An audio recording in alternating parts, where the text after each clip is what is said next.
Assalamu alaikum. I am Mahin Zara from University of Chakwal, Department of Zoology, 8th semester. I am here to present the topic is tilapia fish.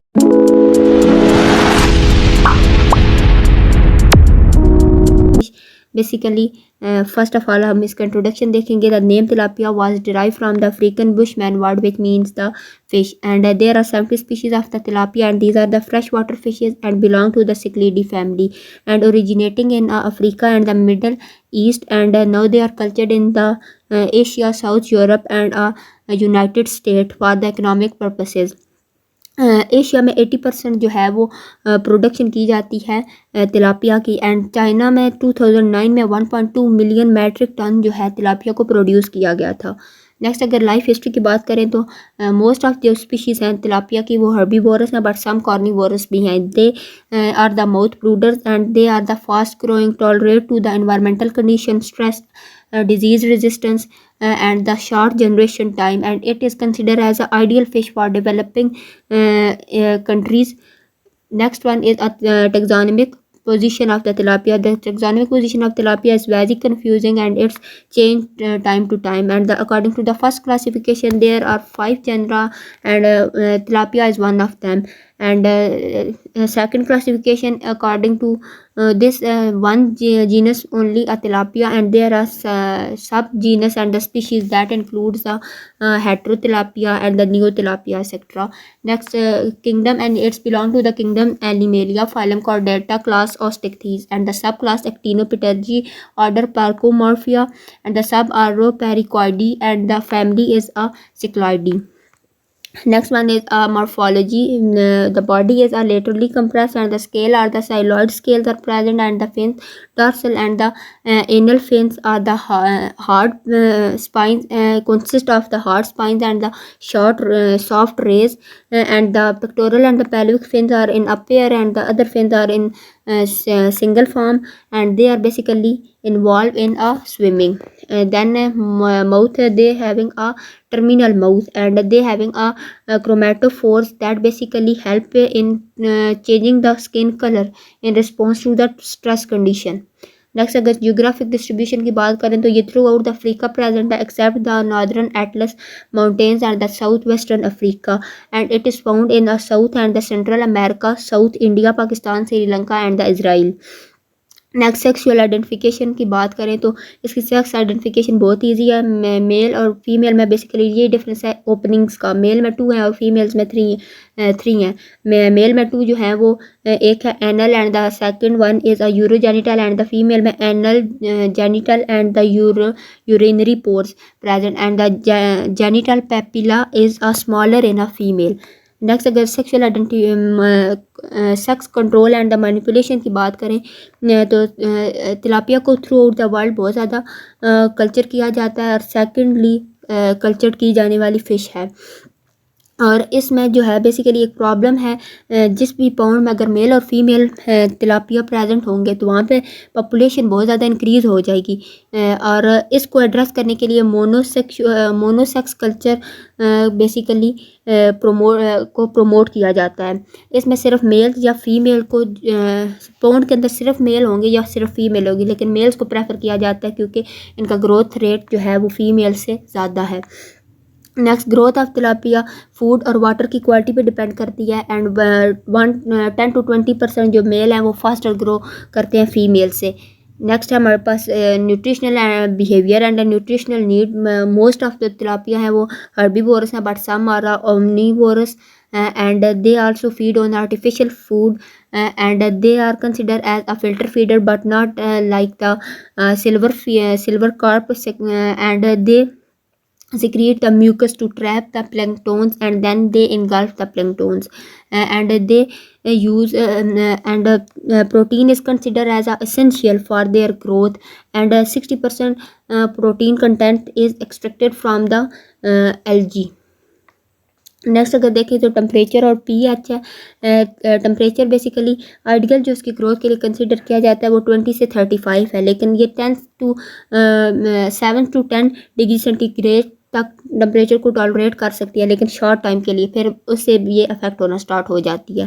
Next अगर pH की बात करें तो 6.5 और से कम और 9 और 9.5 से अबव अगर पीएच हो तो इससे इसकी जो पॉपुलेशन है की ग्रोथ है और एज वेल एज इसकी रिप्रोडक्शन दोनों डिक्रीज होना स्टार्ट हो जाएंगी। जो आइडियल इसके लिए कंसिडर किया जाता है पीएच वो 7 से 8 है। जैसे अगर इसकी स्पॉनिंग की बात करें तो ये माउथ ब्रूडर्स हैं और जो मेल है वो नेस्ट बिल्डिंग करते हैं और नेस्ट का जो साइज़ है 30 to 60 सेंटीमीटर होता है इन डायामीटर, बट ये वेरी कर सकता है species to species and the size of the male. Then female आके उस नेस्ट में एग ले करती है एंड देन मेल जो है वो स्पर्म्स को रिलीज़ करता है और फर्टिलाइजेशन हो जाती है। फिर इसके बाद फीमेल कलेक्ट करती है एग्स को और अपने माउथ के अंदर जो है उसकी इंक्यूबेशन करवाती है और जो एग्स होते हैं वो येलो इन कलर होते हैं। इंक्यूबेशन टाइम जो होता है वो 5 to 7 डेज़ होता है और इसके बाद हैचिंग हो जाती है। अगर एक फ़ीमेल है 100 ग्राम की तो वो अप्रॉक्सीमेटली 100 एग्स पर स्पॉन जो है वो रिलीज़ करेगी।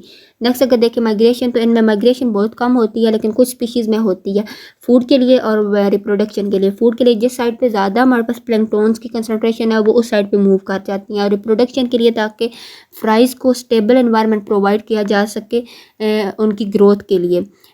अगर नील तिलापिया को देखें तो ये फ्रेश वाटर से ब्रैकिश वाटर की तरफ रिप्रोडक्शन के लिए मूव करती है, लेकिन अभी तक इनमें वो फैक्टर्स नहीं दे क्लियर जो कि इनको माइग्रेशन के लिए इन्फ्लुएंस करते हैं।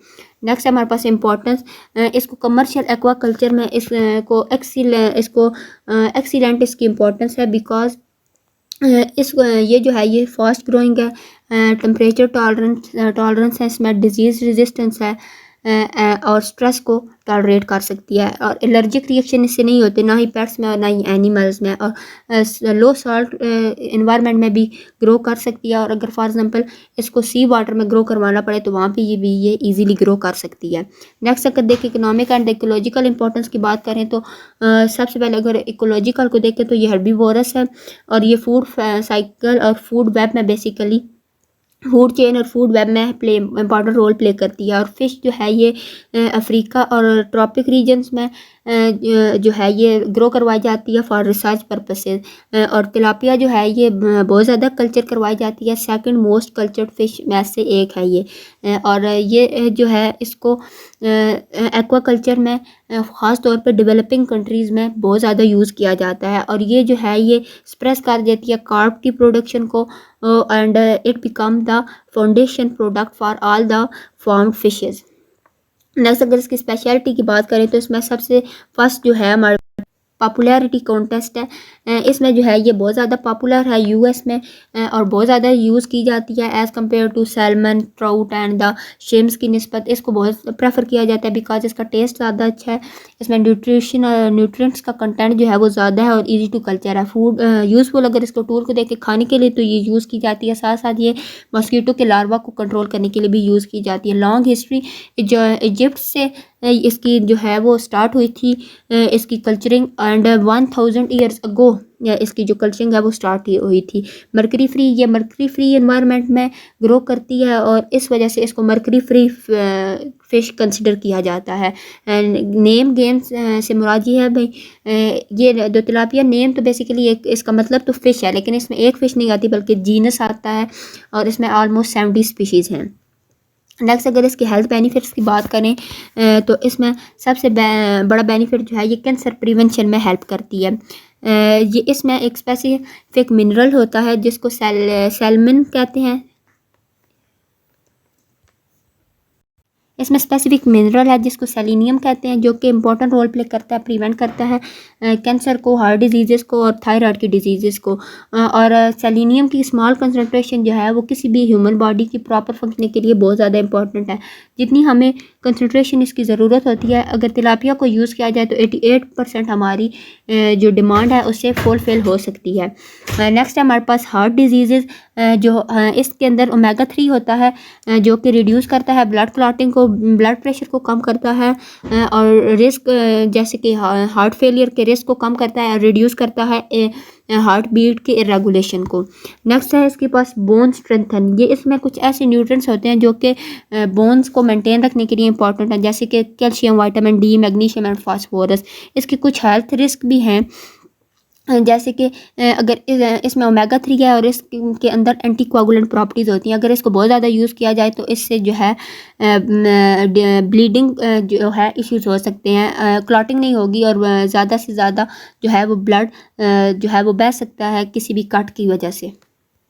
नेक्स्ट हमारे पास रीसेंट रिसर्च, इसमें जो रीसेंट रिसर्च हुई है वो sexual differentiation and the sex reversal in tilapia पे हुई है। एक स्पेसिफिक हार्मोन है जिसको 17 अल्फा मिथाइल टेस्टोस्टेरोन कहते हैं। इसको यूज़ किया गया है मोनोसेक्स कल्चरिंग में। बेसिकली मेल्स को ही इस हार्मोन के थ्रू प्रोड्यूस करवाया गया ताकि जो है ज़्यादा से ज़्यादा प्रोडक्शन हो सके कम से कम टाइम में। नेक्स्ट है journey of the Nile tilapia. Basically ये 1000 ईयर्स अगो इजिप्ट से स्टार्ट हुई थी, लेकिन अब ये थ्रू आउट द वर्ल्ड इसको कल्चर किया जाता है। फिर status of the conventional and the molecular breeding of the salinity tolerance tilapia. Basically scientist का ये गोल है कि ऐसी स्पीशीज़ को जनरेट किया जाए जो कि सैलिनिटी टॉलरेंस जिनमें ज़्यादा हो और दूसरी वो ओमनीवोरस हो। और तिलापिया की कुछ ऐसी स्पीशीज़ हैं जो कि सैलिनिटी को टॉलरेट कर सकती हैं, जिनको हम सी वाटर और ब्रैकिश वाटर में ग्रो करवा सकते हैं और वो ओमनीवोरस भी हैं। फिर है इसके बाद पैरासाइट को infection in tilapia culture. Basically इसमें ये है भाई पहले ये कंसिडर किया जाता था कि तिलापिया में जो है वो डिजीज़ की जो रेजिस्टेंस है बहुत ज़्यादा है, लेकिन को इन्फेक्शन की वजह से तिलापिया में डिजीज़ हो सकती हैं और तकरीबन पूरा फार्म का फार्म जो है उसकी वजह वो उसमें डेथ काज हो सकती है। लेकिन इसमें बहुत ज़्यादा इस रिसर्च में बहुत ज़्यादा रिसर्च गैप है और यही अभी कोशिश की जा रही है भाई देखा जाए कि को इन्फेक्शन जो है वो नेचुरली ज़्यादा डेंजरस है या अगर हम कोई फिश इंट्रोड्यूस करवाएं तो उसके अंदर इन्फेक्शन हो वो ज़्यादा डेंजरस है। नेक्स्ट हमारे पास advances in the affect of the dietary macronutrients on a gut of the microbiota of the tilapia. Basically इस रिसर्च में ये रिलेशनशिप फाइंड आउट करने की कोशिश की गई है कि मैक्रो न्यूट्रिएंट्स जो प्रोवाइड की जाते हैं ग्रोथ के लिए तिलापिया की और जो माइक्रोबायोटा जो कि गट में तिलापिया की प्रेजेंट है, इनका आपस में क्या रिलेशन है। अगर इन दोनों में से कोई एक भी अफेक्ट होता है तो उससे ग्रोथ ऑफ तिलापिया अफेक्ट होगी। That's all about my topic. Thank you.